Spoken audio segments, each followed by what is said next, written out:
Welcome back to Changing the Narrative. I'm your host, Sammika Cosey, and today we're excited to have back a very special guest who continues to make an impact within a community. Last year, we had the opportunity to sit down with Nicole, the founder of Lime Smiles for Miles, where she shared her vision, the heart behind the organization, and the journey of building something meaningful for others. Today, we're checking back in to hear about the progress that has been made, exciting updates in their upcoming grand opening, and what continues to motivate her to keep pushing forward despite challenges happening around us every day. Nicole, thank you so much for joining us again. Welcome back. I'm so excited to have you here with us. Well, thank you for having me. Thank you so much. Yeah, so once again, my name is Nicole Hunter. I'm the owner and creator of Lime Smiles for Miles, and this is our 4th year of operation. We are an outdoor garden program for children diagnosed with autism or Down syndrome to our West Side recipients. So thank you for that, letting our families know who you are. So since the last time you were here with us, what has been some of the biggest accomplishments or milestones for Lime Smiles for Miles? Well, our biggest accomplishment is completing our 4th year, continuing to partnership with our community partners, continue to build our program, and just continue to be a beacon, a bridge in support of our mental health. Now, the last time you were here, you talked about the vision behind Lime Smiles for Miles and what made you actually create it. Since a year has passed, how has that vision evolved over time? Well, we have evolved into, so now we have 12 more children enrolled in our program. We have our vegetable output has grown, and our community partnership has grown. Yeah, we've connected with the Answer Inc., we've connected with UIC, we connected with what is that, DePaul, and all of those great places that just made our program grow. That's amazing. So I do want to ask you about the partnerships. How was it going after and trying to get those partnerships? Well, what it is just we just have to keep putting the footwork, keep being out there, keep showing our face, and that's how we made those community partnerships. Just like, for instance, we met you at, doing the groundwork at the soup kitchen, and that's how we evolve, and like that, just being out there. So I know that you all are preparing for your grand opening coming up soon in June, right? Yes. Can you tell us a little bit more about the grand opening and then let the community know what they can expect during the grand opening? Well, our grand opening, I'm so excited. We have some really great developmentally appropriate hitters out there that's going to come out and work with our students. Yeah, we have our newest polytunnel being installed. Okay, now with the grand opening, what does this grand opening mean to you personally? Well, this grand opening means personally to me that our community, is just lacking so much mental support. I grew up in the Henry Hornet Projects. We're located 2901 West Warren.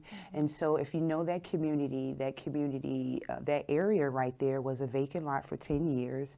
And when the community come around, they tell us like, wow, this used to be like a really dangerous area for like drug abuse and all of that. And so they just so proud to see something being built in the community. And that's what drives me. And I'm just motivated to serve my community. And so I know it is oftentimes that building something can be challenging. What has helped you and continues to drive you to sustain Lime Smiles for Miles? Well, one is my community, because as I'm out there working, they, tell me what a good job that we're doing. They're so proud to see someone coming in the community advocating for the mental health. Also, my son, as well as just the youth as a whole. We need to support our CPS and our daycare centers as much as possible when it comes to our mental health. So that's what's motivating. And then I know you mentioned about the location. Can you tell those who are watching like why it was important to make sure you pick that specific location? Well, I wanted to be in the heart of the West Side, because if you do the demographics, we are the first established program to have facilitations. And so that is what, motivated me to continue to work, because our mental health is being lacked and not sought around there. If you just focus like the ladies of the night, they walk past, you just have mental health. They're walking down the street yelling. But, when they see the garden, they actually give a friendly face and the friendly words, and, they're happy to see something like that being. And how does that make you feel, knowing that something that you've done has created that impact, not just within that community, but anyone who's driving by? How does that make you feel? Well, it's motivating, but I've had past people that I've watched growing up, cleaning up their blocks, picking up trash, like people like Miss Atkins and Miss Hardy. And so I just model the behavior that I saw. And so I just, try to model the behavior that I want to show daycare centers and our community of how to be. So, that's how I did it, just following the path that was created for me. Why do you think that's important? Because I know we hear a lot about like representation is so important within your community, especially. Why is that important for you? And then looking back as you were growing up, noticing what other adults were doing. Well, it's important because for our future, we can do everything that we can do today, but if we're not preparing for the future, it's not going to be sustainable. So that's why Lime Smiles for Miles is there. That's why we're early intervention, so we can target the future, And speaking of the future, 5, 10 to 30 years from now, what do you hope to accomplish with Lime Smiles for Miles? Well, we want to accomplish that the very first children that enrolled in our program are successful in life.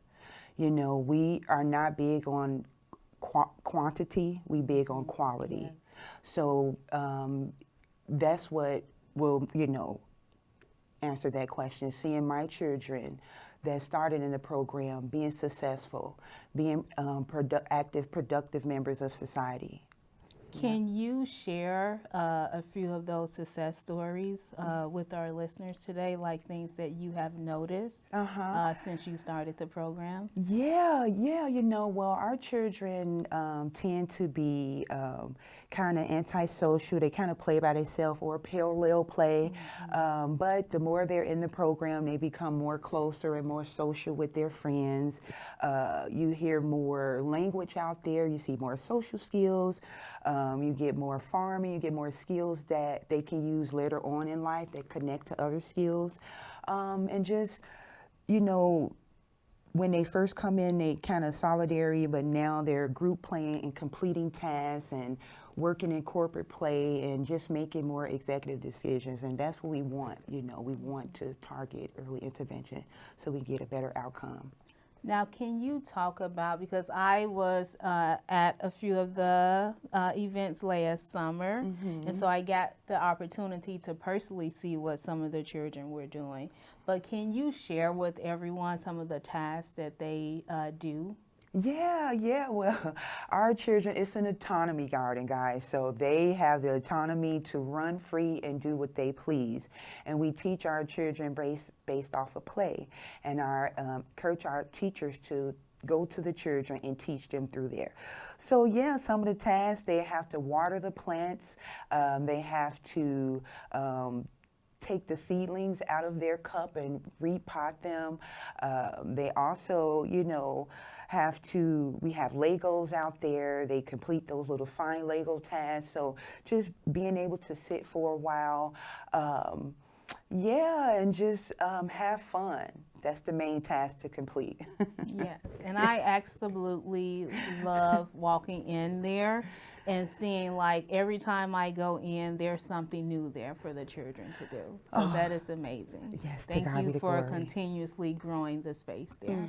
Yes. How have you stayed encouraged as a founder, as a leader?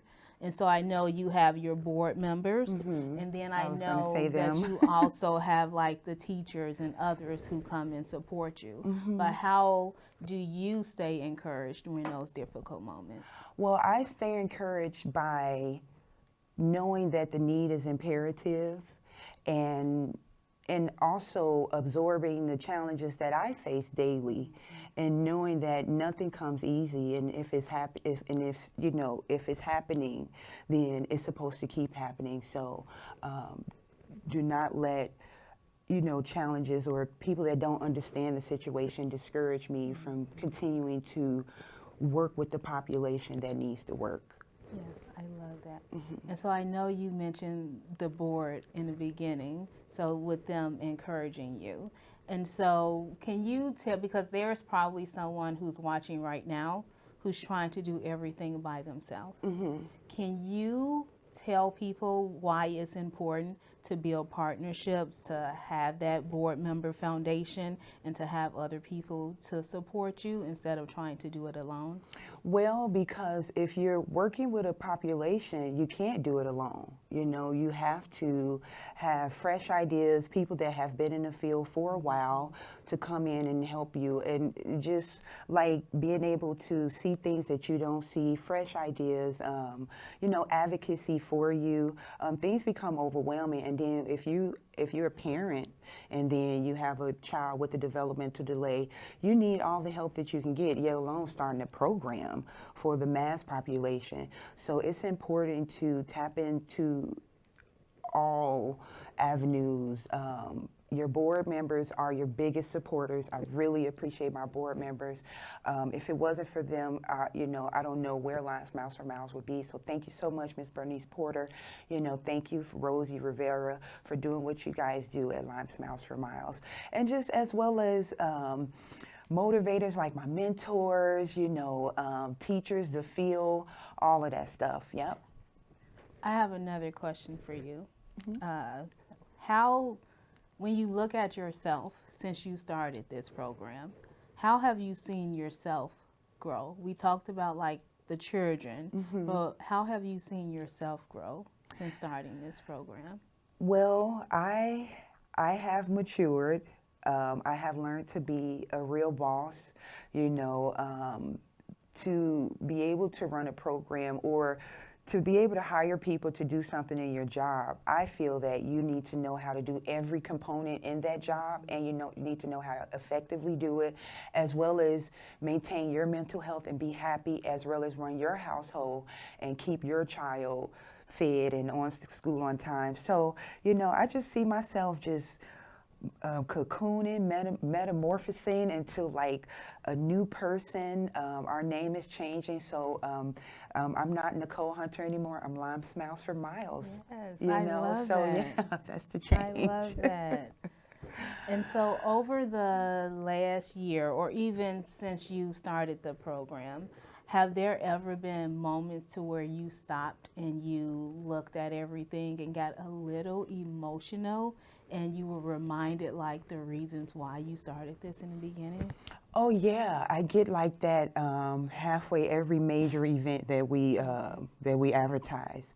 So our last one was our open house, and it was so rewarding, but it was so, I couldn't believe we did that when it was over, because there was so many obstacles that came into play. It was just, so many different adversaries that hit us, but then we still came out on top. The people that needed the services came out to it, so that's the motivation right there. And so I was just like, I bawled. I cried, but not sad tears, but happy tears that, oh my God, Nicole, that was done, you know, and now it's like on to the next. Somebody said, like, don't worry, Christmas is the 25th, the next day is the 26th. So don't worry about it. The 25th gonna come, then 26th gonna come. So, you know, and then the 26th came, and you know, so it was over with, you know. So, and we're going to our opening doors to June the 6th. Yes. To God be the glory. Yes.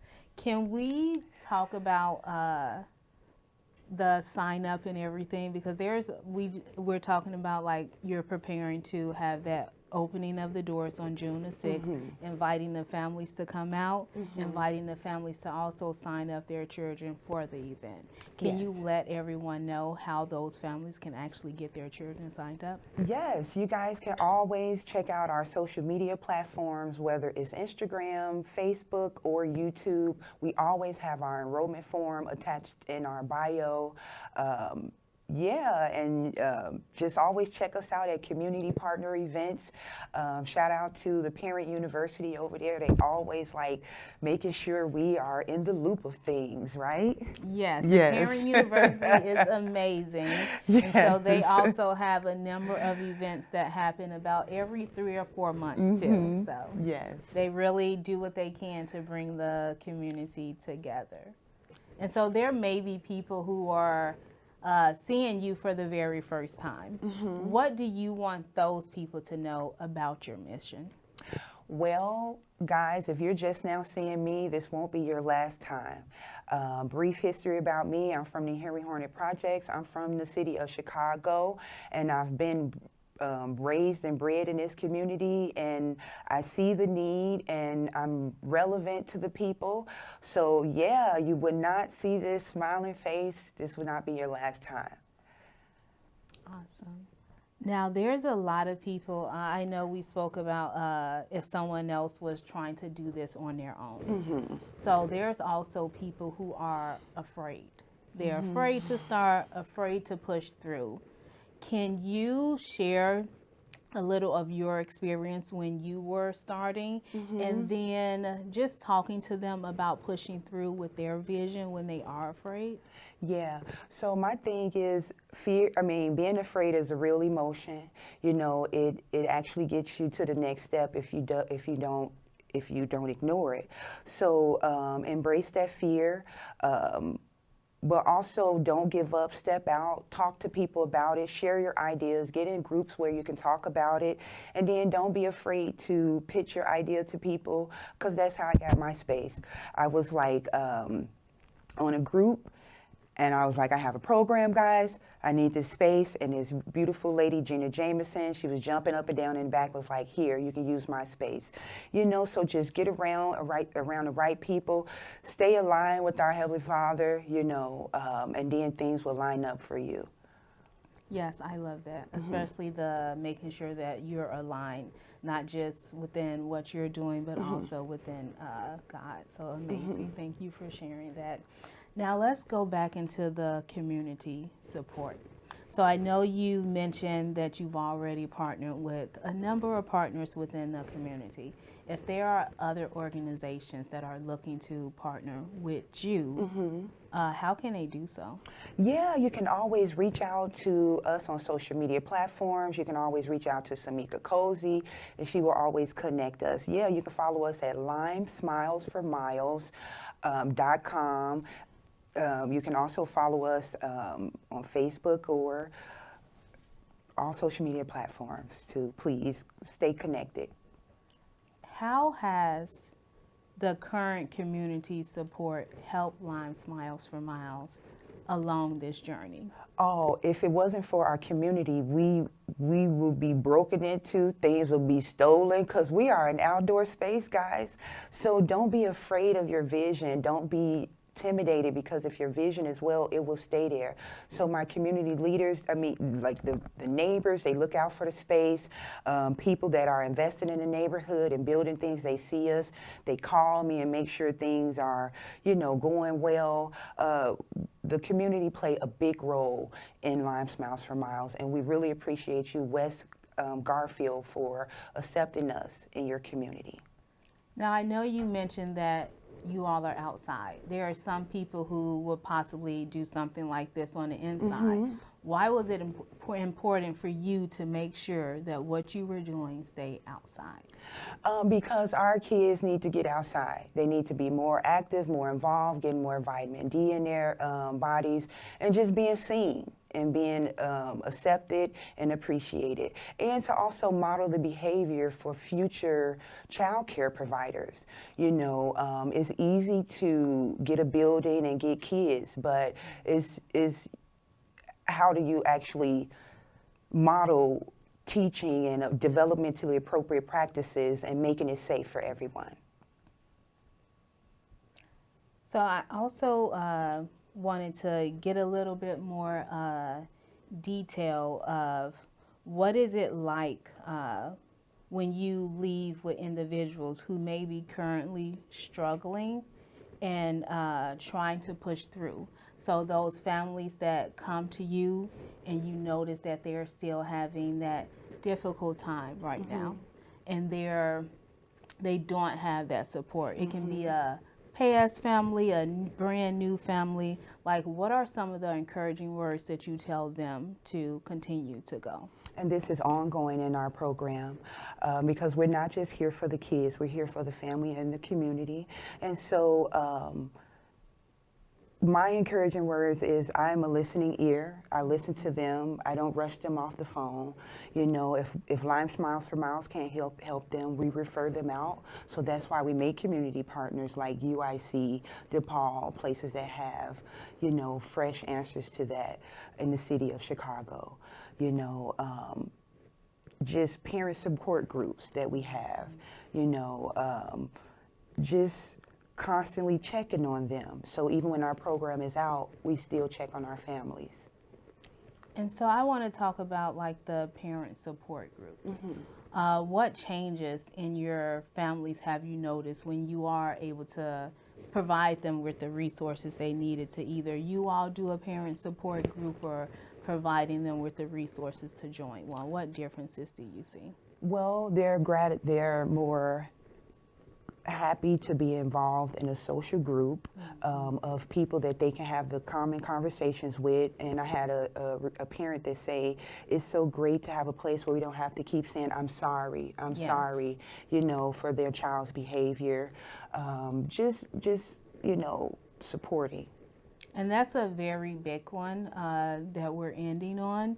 Just so many families, especially who have neurodivergent children, often go out into the community when their children engage in different behaviors and have to continuously say that they're sorry for something.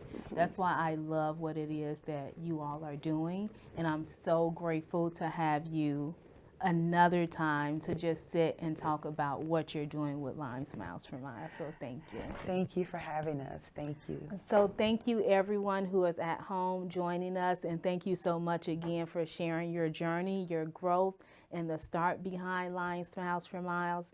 Your story, Nicole, it always reminds us of purpose, that consistency, and that passion can truly change the community.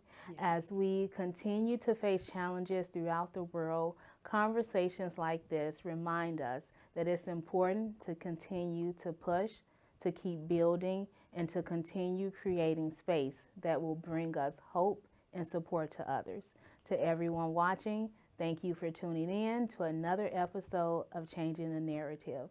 Make sure you continue to follow and support and stay connected with Lyme Smiles for Miles and their incredible work that they're doing within the community. Remember, nothing changes if nothing changes. We have the power to change the narrative.